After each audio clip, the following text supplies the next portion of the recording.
Hello, everybody. Welcome to this next module in the Freedom Ticket. Today, I've got a really exclusive bonus for you guys. I've got one of the top cash flow experts in the space with me today, and he's going to be showing you some really cool things that you need to be thinking about on cash flow. His name's Arnold Shields. He's from Australia. How you doing, Arnold? Welcome. It's great to be here today, Kevin. Arnold is with one of the top accounting firms down under, Dolman Bateman, and they specialize in helping Amazon sellers, primarily guys doing 7 and 8 figures with their cash flow and helping them get a grip on cash flow. But he's here today to show you some of the big pain points and some of the big issues that people have in this business. As most of you may have figured out by now, it doesn't matter how much money you have to start with, whether it's a few $1,000s or $50,000, cash flow is king. And this is what gets more people in trouble than anything else. It's a reason why, to be honest, probably 90% of the people in this business fail. Either they've chosen the wrong product or they don't do their cash flow right. And it's not fun for most people. They don't like looking at the numbers and doing all this forecasting, but it's critical. I always say this business is all about numbers. It's not about how sexy is your product or how glamorous is your marketing. Yeah, those things do matter a little bit, but at the end of the day, it's all about numbers. And cash flow is one of the biggest numbers that you need to pay attention to, because it can make or break you. How much money are you going to have in your account, and how much money are you going to need in the future? And there's some basic software out there, and there's some programs that will help you do that. But one of the things that you really need to do is you need to do forecasting. And one of the best ways to do that is using an Excel sheet or Google Docs sheet that can kind of at least give you the general idea. Now, this is not a substitute for a proper accounting program. And all the tools out there, including Helium 10, who has a nice tool called Profits, which will give you a quick overview. But at the end of the day, you're going to need, once you're up and running and successful, you're going to need proper accounting like Xero or QuickBooks or something like that. But what Arnold's going to show you today is some really cool stuff on just forecasting and some things that you really need to think about when you're analyzing the business and getting into this and looking at cash flow. So you guys are in for a treat. This guy he knows his stuff. He's spoken on our Helium 10 Elite Mastermind for the advanced sellers. He speaks at other events around the world. So he's really going to show you. Some of this might not be the most exciting, because you're talking about numbers and forecasting. It can make your brain hurt. So if this is not something that you're good with, you can always partner with someone or hire someone on your team that is. Or once you're up to a certain level, his firm would be happy to help you out as well. So Arnold, welcome. And did I say that about right? That's what you're going to cover, or is there's something else in there that I missed? Absolutely. What we've done is developed a cash flow tool that can help you analyze that. Today, I'm going to talk about that and how cash flow works in your business, and some tips and some understandings that most people don't realize. And so we'll go into that. And the tool that we're showing, the spreadsheet, is going to be available as part of the Freedom Ticket anyway. So it's a special version for you. Yeah, he's created a special version of their spreadsheet that should be right down below in this module. You should actually be able to download it right down below. And if you can download that right now if you want to follow along, or this is probably something that you're going to probably want to go back and maybe just pay attention to what he's saying right now, and then you can come back and rewatch the parts as you start to fill in the spreadsheet for your business. So I think that's a great idea. Awesome. So with that in mind, Arnold, I'm going to turn the floor over to you and let you show them what they need to know about cash flow. Excellent. Thank you very much. What I'm going to talk about today is cash flow and really how to simplify your business and really the issues involved. Now, there's so much to learn in an Amazon business, especially when you're starting. And today I'm going to explain one thing that really helps you focus on the really important thing in your Amazon business. But first, about me. My name's Arnold Shields. I'm a partner of Dolman Bateman Chartered Accountants in Sydney. So chartered accountants are like CPAs in Australia. We help Amazon sellers. So we've got 700 Amazon sellers from all around Australia and around the world as clients, from sellers ranging in the top 0.1% selling multi-millions to people just starting. Plus, we sell on Amazon ourselves.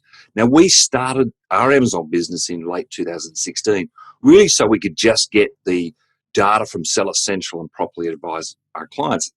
And at the start, it didn't really matter how much we sold. We figured that we'd eventually get our money back, but we just wanted to know exactly the process to go through, from setting up accounts to freight to PPC to selling strategies.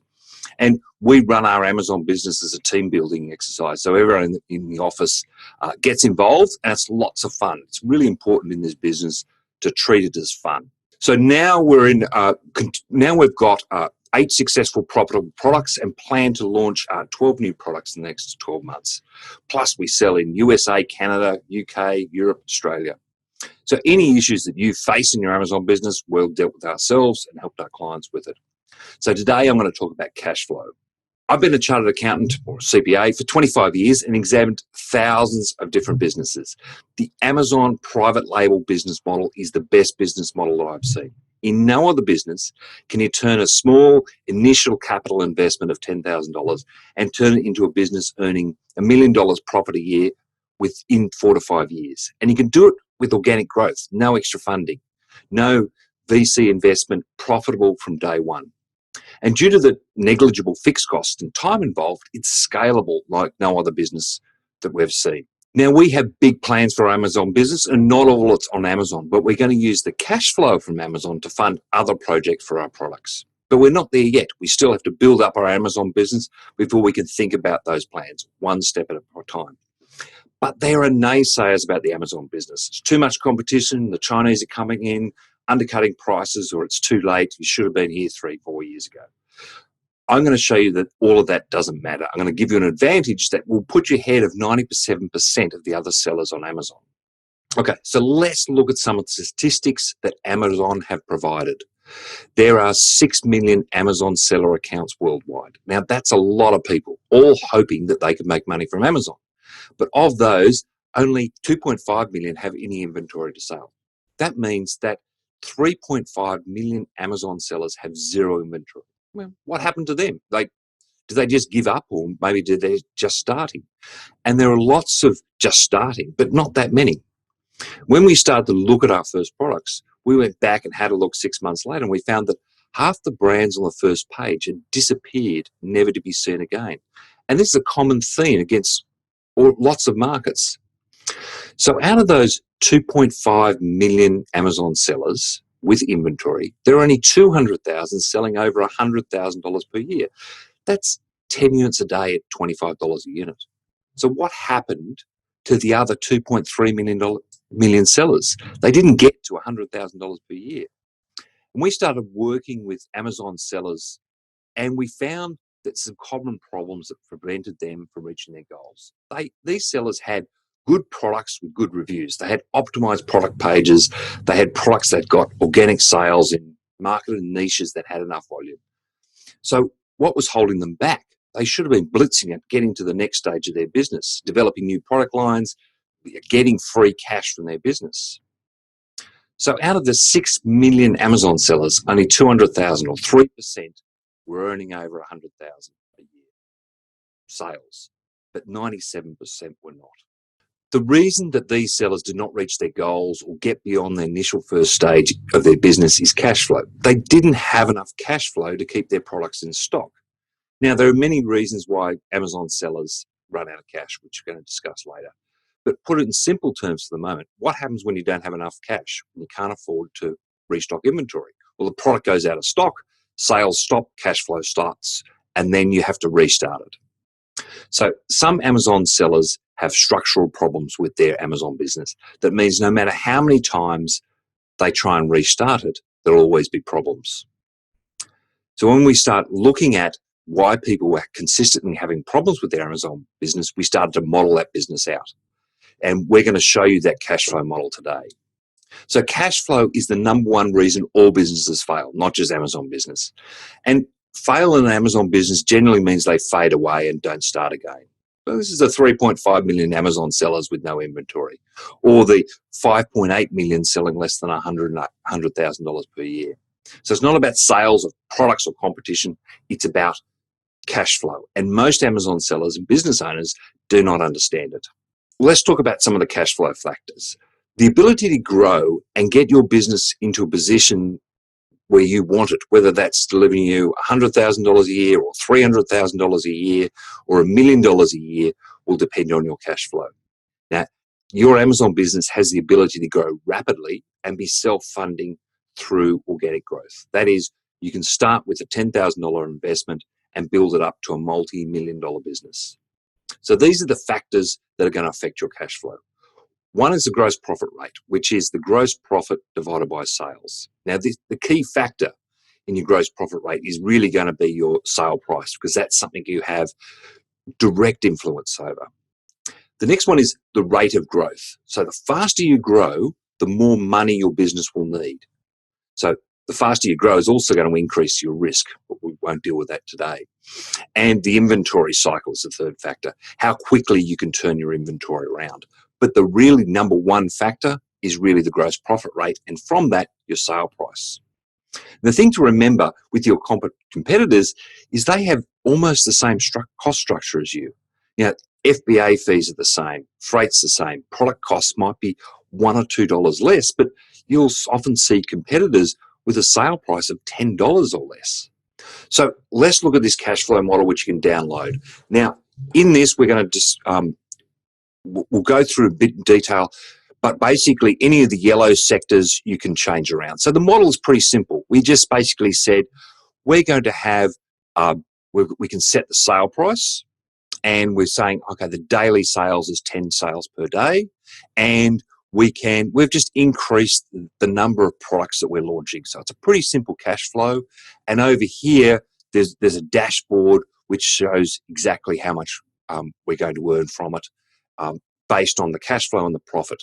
Now, the one to look at in this model is the cash, the minimum in the year, okay? Because the nature of the cash of the Amazon business is that you're going to have to be buying stock, particularly if you've got fourth quarter issues, and you're buying that in June and August, and that's going to change your cash flow around. So that's what we're looking at. And if the numbers go red, that's a problem, because you have to put more money into the business. Now, in this initial model, we're going to say, okay, after 3 years, we're going to pull out $50,000 owner's salary or owner's drawings, and $140,000 in year 4. So let's look at some quick examples of it before we go into how it works, because this is an important factor. So the first thing, this model is based on a 36% gross profit model, and we're assuming a 10% advertising. So basically, it's a $15,000 investment. We're kind of reinvesting the profits each year. It's 4 years worth of growth, always cash flow positive. As we can see here, there's no red marks. And we're going from one product in the first year to 5 products to 10 products to 20 products, selling 10 units a day at a 36% gross profit rate. So we can see here we reach almost $1.7 million in sales. We've got $350,000 in profit, and we're able to take some drawings in relation to that. Now, this growth is massive, especially seeing it's organically funded. So let's look at what happens when we take the same model, but we just decrease the price a bit. So we've decreased the price in this model from $23 to $19, which reduced the gross profit rate to 26%. Now, what we'll find is that gross profit rate needs to be about 30% for you able to be organically funded. What happens? Well, the business goes negative. It requires more and more cash. So in terms of you looking at this model and saying, oh, okay, we got to $350,000, but you're talking to your spouse, yes, dear, but we just need to put in an extra $30,000 out of the mortgage or out of your savings to put into this business, and then it'll be right, because next year we're going to double our sales and it will all be fine. Next year comes along and we go, oh, we need to get $50,000 out of the mortgage. Now you repay it, but still, if you don't have that $50,000, you don't reach that point. You don't reach that level of sales because your product will go out of stock. Similarly, you get to the point where you're in year 4 and you go, we've got $1.4 million in sales, but we just need an extra $100,000. So in this case, if your gross profit rate is too low, as your business grows, it's going to need more and more money. Now, when you look at your competitors and see what they're selling at, you realize that this is their model. They're going to have to keep on putting more and more money into their business. And if you don't have that money to be available or don't want to put it in, then you've got to be really careful about this gross profit rate. So if your business model is such that you're going to go, I'm going to sell at a low price, I'm still going to make some profits, but not as much, and going to grow from there because we just get more and more sales, you're going to need more and more cash to do that. Now, this very factor puts you at a massive advantage over our Amazon sellers because most people don't realize it, and they'll continue along selling their product at 20% margin. They don't even have the ability to keep up with the growth in Amazon, which is between, depending on the products, between 25 and 50% a year. So let's look at what happens if we just sell less and maintain the gross profit rate. Same model as before, so kept the price at $23, and we kept the gross profit rate at 36%, but I just reduced the volume by 50%. So we still made the same profit. We don't necessarily get to pull out a lot of money, but it's cash flow positive all the way along. But we were selling 50% less. So it's not always about selling more and more and more. It's maintaining that profit rate, especially if you're going to enable you to grow this business further. What we're going to do now is just have a look at the model itself. And so you can get an understanding of how it works. So what we've got is each of the yellow fields in Excel. So first thing to remember, this will work in Excel and in Google Docs. It won't work in Numbers, which is the Mac version of Excel. So there's just some formulas in here that don't work in Numbers. So you need to open it in Excel, hopefully a new version, or in Google Docs. Okay, so each of the yellow factors we can change. So we can change the sale price, and it just applies across all of the years. We can then change the number of daily sales per product. Okay, so let's change that to 10 and all the numbers will change. We can change the growth of your business. So we can say, okay, rather than in year 4, in this case it's doubling each year, we might triple it each year. Okay, so we can say, okay, we're going to triple the business each year. Okay, so we can change those numbers around. I'll change them back for the moment. Then we can, so that you can look for your particular example, we can change the cost prices around. So the cost of your product, the freight cost, the FBA cost, the Amazon commission. So we can change the costs. We can change the timing of how your business works around. Now, this is based here on sea freight. So we've got 60 days freight to Amazon. So kind of about right. However, if you're getting supplied from the US directly, you might be able to say, rather than the freight to Amazon, that drops down to 7 days rather than 60. Okay, so you can change that round. And then in this instance, we're saying we want a minimum level of stock in Amazon. So we want basically 5 weeks stock in hand. Then we can deal with some of the expenses. So we've got PPC costs. So we've just made a kind of assumption there. We're saying percentage of the sales generated by PPC. Well, the advertising is 10% of our total sales. We can change the variable expenses. I've just put in 2% there.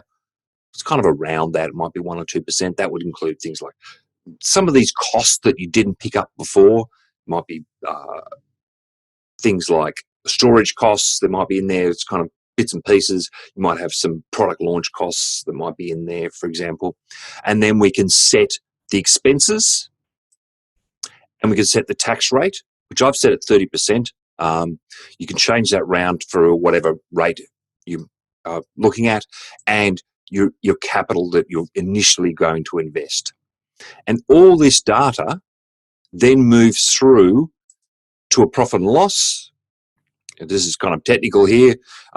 Most people don't look at this. Cash flow forecast on a quarterly basis and a balance sheet. Okay, and then an annual position. But really, most of the things we're looking at is here. And the purpose of what this model is so that you can understand, what happens if we change the price around? Okay, what happens if we start discounting? We actually run out of money. What happens if we get a little bit more? What's the minute if we're running this as a business model, we need to think about it. How do we sit so that this business is already generating profit? If we think about what we're aiming to do here, the object of this is not to just spin our wheels and just generate this. You want free cash. You want this line to be able to draw you money in so that you can take that money out and put it in your pocket. That's the object of doing all this. You just don't want to be spinning your wheels, just getting more sales and more sales. You want to be getting some money out of this. Okay, so let's look at a couple of other things here. So I'm going to give you an advantage. And this is kind of the secret that's going to put you ahead. The business with a low gross profit rate cannot grow as fast as a high gross profit rate business. The strategy of reducing prices to get sales is a short-term process. You might get it to get the Amazon wheel spinning, but then you want to be increasing your prices because that discounting is not sustainable. And so people focus on the wrong numbers. They focus on sales, not profits. They've got the wrong objectives. They want to get rankings rather than thinking about the cash flow. They're trying to run before they start walking. So mathematically, there's a whole heap of Amazon sellers out there whose business strategy cannot work. They just don't have enough money to make it work. They've got to keep, those examples we showed before, where you need to put in an extra $20,000, $30,000, an extra $50,000, an extra $90,000 each year just to keep the business running. What's the purpose of that? Your advantage, remember, those 3.5 million sellers with no inventory, or the 2.3 million selling under $100,000 a year, they didn't know the first key principle of business, which is cash flow. And so when people talked about too much competition or this influx of new sellers, that's not going to matter to you because you know how to build a sustainable, profitable Amazon business. So what I'm going to do is just provide you with a quick roadmap so that we take into account, and it's a way of considering just what you need to think about in terms of taking cash flow into account and what you need to consider. So the first thing is working capital. So working capital is the engine of your business. So in Amazon, it's cash and inventory. So if you've got a $1 million Amazon business in sales, then you're going to need to have $300,000 in inventory. So the models that we worked at, basically, if you've got $10,000 worth of inventory, you're going to make about $10,000 profit. If you've got $100,000 worth of inventory, you're going to make about $100,000 profit. If you've got $1 million worth of inventory, you're going to make about $1 million profit. If you're trying to make $1 million worth of profit with $100,000 worth of inventory, it's just not going to happen. You just don't have enough stock to sell. So let's look at another example. Just $100,000 in sales, it's going to kind of equal about $200,000 profit. So $100,000 in sale, $1 million in sales is going to need 140 units per day. So you're going to need to have about 90 days worth of stock, ordering every 3 months. And then as soon as your stock arrives, you're going to order a little bit more because that's kind of what you end up doing. So you're going to order 110 days worth of stock. As soon as your stock hits Amazon, you have to buy more because you've only bought enough for that 90 days. So then you've got 200 days worth of stock at 140 units a day equals 28,000 units of inventory. At $7 cost, including shipping, it's basically $200,000 worth of inventory. We work through all our models, and this is where it ends up. This common thing, $100,000 worth of inventory will equal $100,000 in profit. And the object for you is to build your business from $10,000 worth of inventory to $100,000 worth of inventory. So how do we do that? Okay. Broken this down into phases because people run too quickly at it. They try and grow too quickly and build out their whole business too quickly. So when we're thinking about it, if you want to do this in a measured manner, the start phase is your first product. And the object is your start phase, validate your product. Do people want to buy this product at a profitable price? Okay, so we don't want to be going, I'm going to launch 4 products all at once, because there's stuff you don't know. We want to validate the system. Does Kevin's system work? Can we get our products to rank organically on Amazon and get organic sales? And this is the next important point. We want to stabilize the inventory. Now, keeping your product in stock as your product increases in sales and gets better ranking. So it might mean that your first order is 500 units, then 750, then 1,000, then 2,000 units.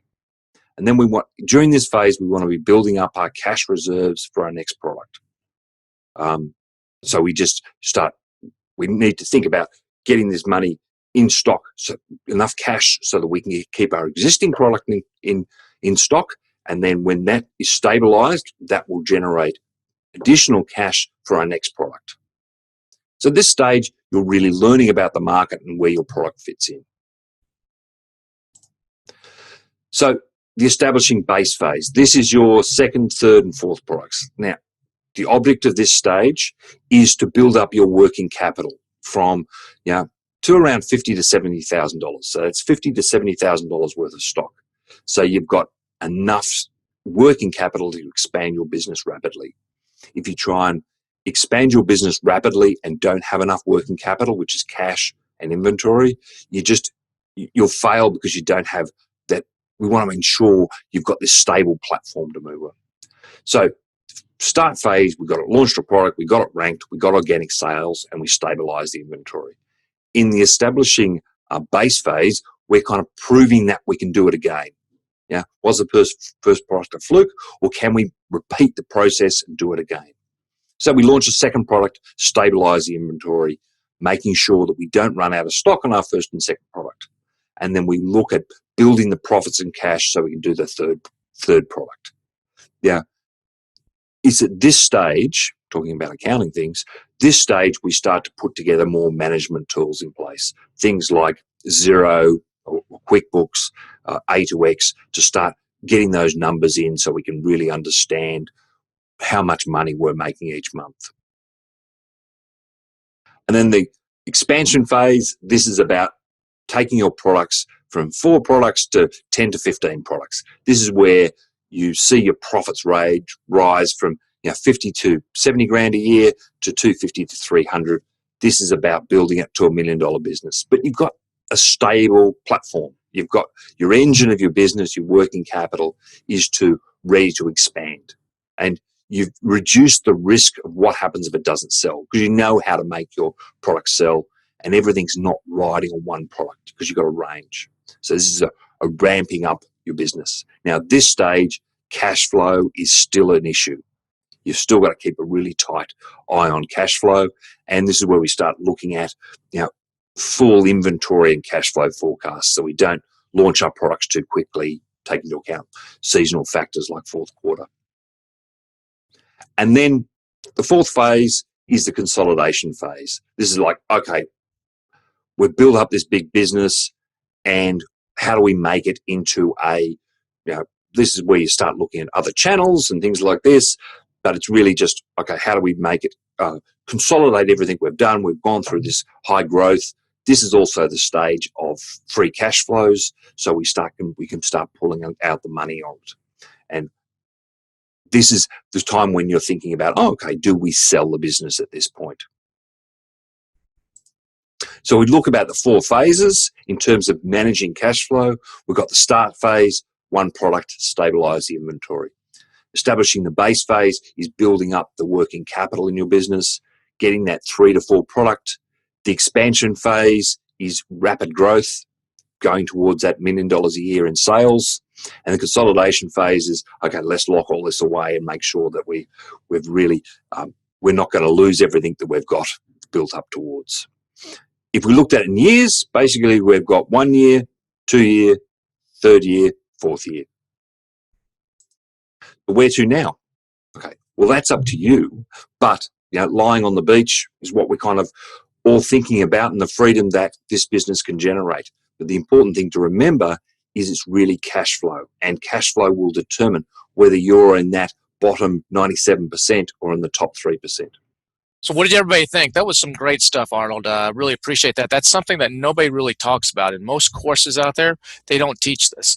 And that's why, like he was saying, most people fail. That's why you're seeing all those millions of seller accounts. Yeah, some of them might be some people doing some little shady things or whatever, but most of those are people that have given this a shot and it didn't work.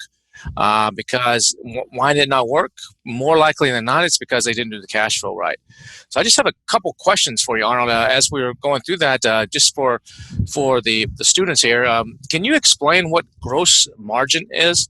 We know what profit is, but what's gross margin or gross profit? When you're referring to that, can you explain what that is? Does that include? I know the answer to this, but I just want you to explain it. Does that include PPC? Does that include what is that?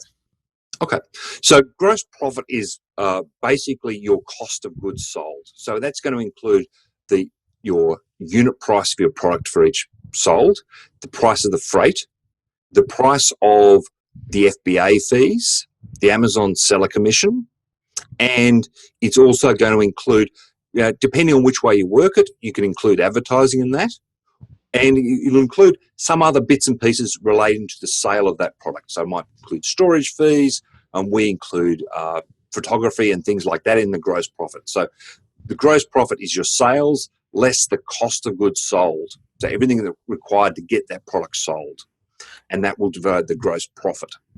I noticed in your spreadsheet there, you actually had a line item that said for advertising, and you had signed a cost of like $2 in your example that you gave in the advertising field. And I think that's something that a lot of people overlook is they're like, well, how do I know what my A cost is going to be, or how do I know what to put there if I haven't done any advertising? And what I recommend your target should be is you don't look at A cost, you look at tacos. You put a T in front of A cost, and that's total advertising cost of sale. And typically you want to get that in that 5 to 10% range. Once you add your organic and your PPC in there, and that's kind of what you had, a $20 item, and I think, and you put about $2. So that's a good estimate. Now it may go higher or lower based on your experience and how competitive your product is, but that's a good estimate. So I build that into my margins, and so a lot of people don't do that. You see people spouting out numbers on the Facebook groups and other places. I got these margins, and they're missing a ton of costs. Absolutely. That advertising one, yes, it's going to be between 5 and 10%. The object is you're probably going to be higher in the beginning, and then part of the object as you grow is to work out, well, how do we get that lower or more efficient along the way? If you can get it to 5%, fantastic. You're going to have to budget something there. So I noticed you, like the example you gave a 36% example as the profit margin. And your experience, what do you see? Yeah, you mentioned that you need 30% or more if you're going to grow pretty much organically. If you're not at 30% profit margin, if you're at 25%, does that mean that you're probably going to need at some point to either inject more money or get some outside funding? Yeah, it's going to cause problems. One of the issues is, so 30% from our modeling seems to be where it sits. So once you go below that, you're going to have issues. Now, it might mean that you grow slower. There's other ways you can handle cash flow. You might just not grow as fast, and that will enable you to maintain the cash flow. But if you're going at these low rates, you're going to need to put in more money. I mean, in some of these cases, you can't even keep up. If your margin is too low, you can't even keep up with the growth in Amazon.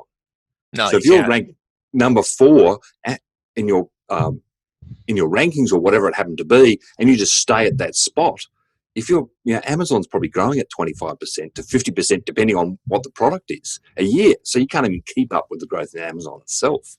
Yeah, that's a mistake, and we'll talk about this in other modules. A lot of people make is, you guys will see that in upcoming modules. We're talking about keywords and which keywords should you target when you're trying to launch the product. And a lot of people go after the big keywords. They go after something that's got a lot of search volume, or it's very competitive.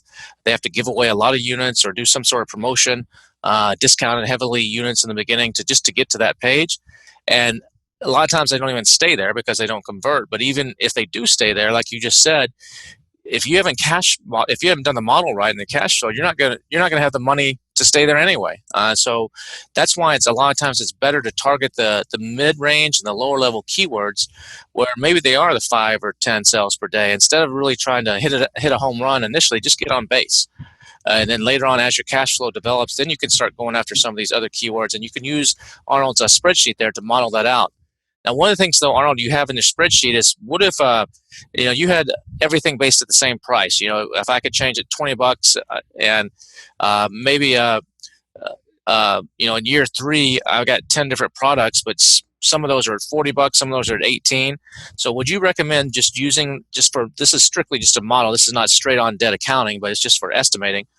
Would you recommend taking an average of that, or what you think you might do, or would you do each individual product? If you're like, okay, I know I'm going to do 5 products, or I have these 5 ideas, and do each one as a separate spreadsheet and make sure they're all cash flow positive, or how would you recommend approaching that?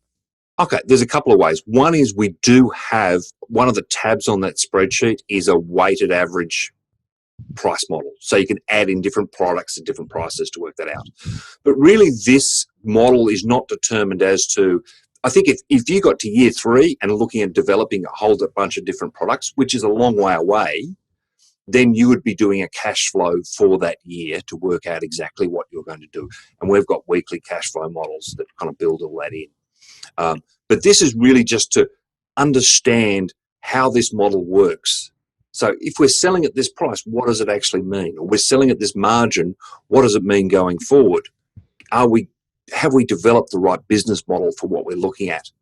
But yes, you can develop those complexities in it, but probably don't try and put too much weight on things for this model. There's other models we've got to enable it to do some of those more complex calculations.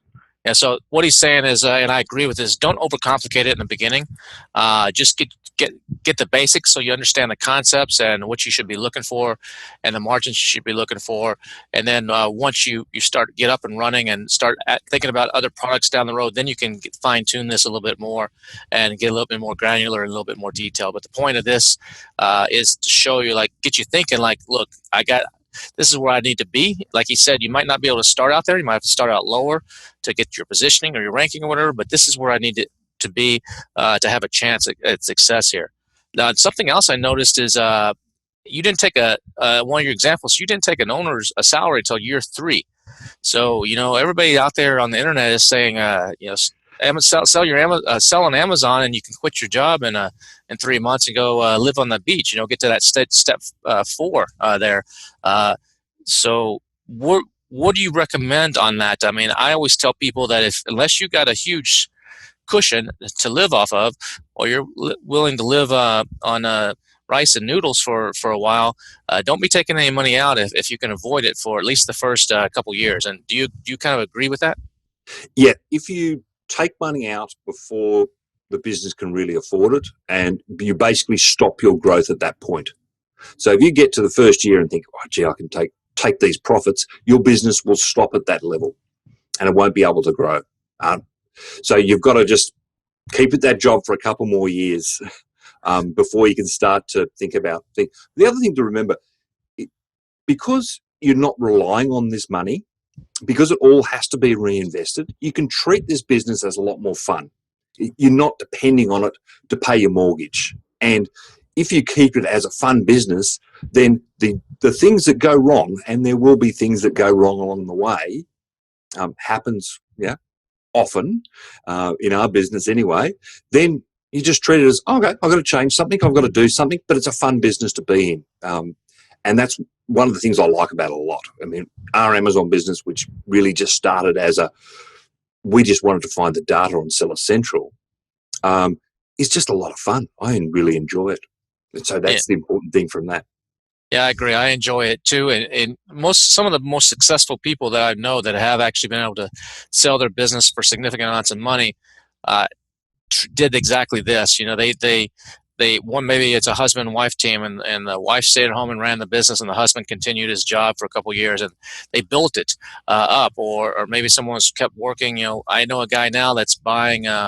He's actually buying 4 or 5 different businesses, and he still works his day job, and he's buying these businesses on Amazon business on the side, and his day job is not related to Amazon or anything or investments, this type of investments. So like you said, the opportunity in this is crazy. I mean, I've mentioned this before, but where you can take $15,000 and grow it potentially in 4 years into $1 million business, that's almost unheard of out there. And Amazon's only getting better. The people say as this torch pass, what's the next shiny object? Should I be doing Shopify or something else? And maybe you should, but not till like year 3 or 4. But Amazon's still the best way to get leverage and to grow. Now, something else you mentioned there is you kind of gave some rules, just ballpark rules of thumb. Like if you have $100,000 worth of inventory, that means you should have about be able to make about $100,000 in profit. But now, is that, just to clarify, is that $100,000 in inventory over the course of a year, or is that $100,000 sitting in the warehouse? Let's say you have a inventory turnover of 4, which means basically every 3 months, you divide 12 by 4. Every 3 months, you're replacing that inventory. So is that 100,000 over the course of a year, or is that 100,000 at any given time or every turn? How's that work? That is basically $100,000 in inventory sitting in your warehouse. Okay, so I average, basically I'm averaging $100,000 in inventory sitting in my warehouse or in Amazon's fulfillment center pretty much all year long, means I'm going to have about $100,000 in profit, just as a general kind of ballpark rule of thumb. Yeah, so you might start off the year with 50 or something, and because you're growing so quickly, it'll be 100 by the end. But basically, if you don't have that much inventory, you don't have enough inventory to sell. So you basically go out of stock. So you need to have, the model we look at is you need to have that much money that much in inventory to be able to make that many sales. And so it just continues all the way up. I've had a look at even bigger businesses, businesses like Gucci and Nike. They still have the same ratios. Interesting. That's a good number to kind of tell you where you need to be at. If you're shooting for $500,000 in profit, you need $500,000 in inventory. Yeah, and the object changes then in terms of where you are. So if you've got, you start off and you've got $20,000 worth of inventory, and you want to get to $100,000 in profit a year, then you need to have $100,000 worth of inventory. The only way you're going to do that is you've got to change that $20,000 in inventory to 100. You've either got to make $80,000 worth of profits, so you make $7,000 in profit each month, or you put in $80,000 in cash. Profits is a much higher way to go. Is that irrespective of the price you're selling something at? If you've got a low margin product, that will be higher. But chances are, if you've got a low margin product, you're going to have other problems. But yes, it won't matter all the way up. So that rule is kind of just a general rule of thumb, whether I'm selling a $25 item or a $200 item. Yes. Okay. Cool. And you've worked with, like you said in the beginning, you've worked with a lot of Amazon sellers, from the beginners all the way up to some pretty big ones, and you've seen a lot of behind the scenes and some of the dirty secrets and the bad stuff out there. I mean, what if you could, are some of the big mistakes that you see Amazon sellers make that just as a new seller, just be aware, like, hey, these are the 3 or 4 things that you just got to be really careful of. Don't do this or don't do this. And it could be specific. It doesn't have to be, make sure you do your cash flow, but, what are some big things that you've seen that everybody should be aware of? Okay. The first one I see, especially from people starting new, is they're really excited about this. They've got some money behind them. It's usually the case with people with significant amounts of money behind them. And they go, right, I'm going this hard. I want to get to $100,000 a year quickly. And they launch 3 or 4 products straight up. Or they launch, and they just don't have enough. They don't realize the cash flow parts of it. They make the same mistake 4 times, and they just have too much stock. It's basically test something, measure, scale it. So that's something that's really common. They basically go too hard too quickly. And that's why I said, start with one product, learn from that, learn from the mistakes. You'll get better each time you do it. And then before you go to the next one. The other one is I've found people who launch in the beginning with actually one product, but say 3 variations. And similar problem, emphasis, they don't know where to push advertising. They don't know where to push anything else like that. So everything gets split basically 3 ways, and they end up with 3 non-performing products. Whereas best to just choose the best variation or the best color, which you can tell from if you do the studies and which color sells the best. Go with that one. It's much easier later to piggyback the new variations onto a successful listing. And you guys will see that when you get to the module on the Freedom Ticket test, where I go through some of the criteria that I look for when I'm choosing products. And one of those, when I'm using like the black box tool from Helium 10, is I look for opportunities of products that don't have variations. But for the exact reasons that he said is, I don't know what color is going to be the most favorite, or which style is going to be the most favorite, or if it's clothing, which size is going to be the most favorite. So I tend to stay away from those, and then add variations later after I've proven the one that's going to give me the best chance of success. Are there any a couple other little common things that you see that people just really kind of mess up on? Okay.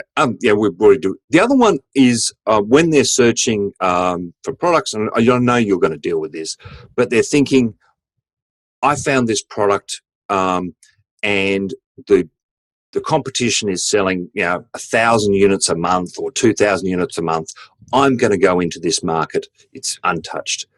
And they're trying to go into this market, and they just literally will not have enough product to sell. So they can never be at that position. And there's unrealistic expectations of what they need to do. They generally spend too much money on something and go from there. But that's kind of the other one, is people go, I'm going to try and target. They kind of reach too high too early. Yeah, I agree with that. Like we talked about in an earlier module here in the Freedom Ticket, is how much money do I need? And so if you've got if you've got $15,000, for example, to start with, I recommend that your initial inventory, you can divide that by 2.5. So your initial inventory should be about a purchase of about $6,000. And so what a lot of people will do is I got 15 grand, I can afford 1,500 units, because the guy, what Arnold just said is the guy is selling 1,000 a day. They get into it, they order those. Maybe there's something wrong with the product, or who knows, or maybe everything is totally fine. And they follow all the steps in the Freedom Ticket. They launch, they get to page 1. They're thrilled. They got a good BSR. Everything's going well.